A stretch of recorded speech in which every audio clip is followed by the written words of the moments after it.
Atoms are made up of leptons and barons. Lepton and baron are Greek words meaning small and heavy. Electrons are examples of leptons, while neutrons and protons are examples of barons. In comparison, the nucleus, which consists of protons and neutrons, is relatively dense to the electrons that orbit the nucleus. An atom is the smallest particle of an element that has the same chemical and physical properties of that element. Atom derives from the Greek word atomos, which means indivisible. The components that make up an atom include protons, neutrons, and electrons.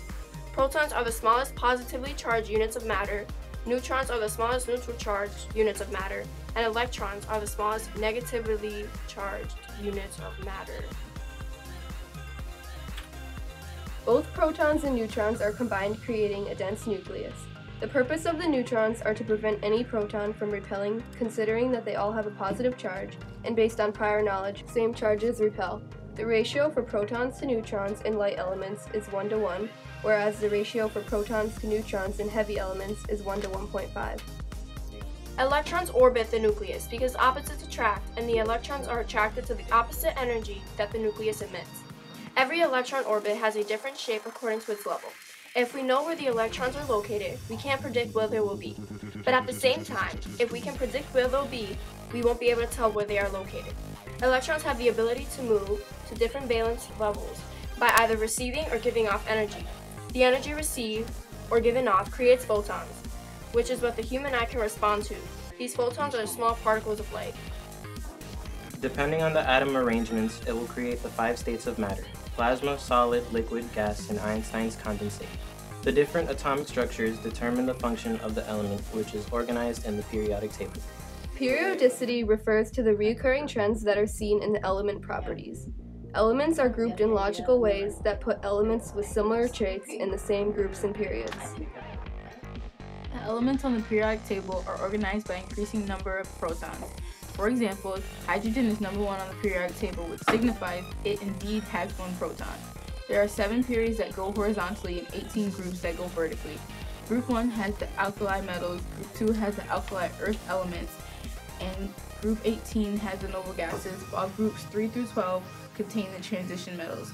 The radioactive elements are usually listed under the well-behaved elements. Elements are pure substances that can never be broken down into simpler substances by chemical means. For each element, there's an atomic mass, atomic number, atomic symbol, and element name. The atomic mass represents the combination of the neutrons and protons in the element's nucleus. The atomic number represents the number of protons in the atom. The atomic symbol is an abbreviation of the element name, and some element symbols are derived from their Greek roots. The atomic mass is also used to determine how many molecules or grams in a mole of that element. For example, there are 4 grams in 1 mole of helium, and there are 6.02 times 10 to the 23rd molecules in 1 mole of helium. The periodic table is divided into 4 sections: S block, D block, P block, and F block. The blocks are divided to help determine the electron configuration. The electron configurations have complete versions.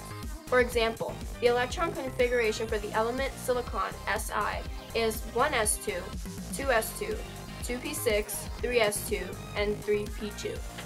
The shorter version will begin from the latest noble gas in the P block. For example, neon, 3s2, 3p2.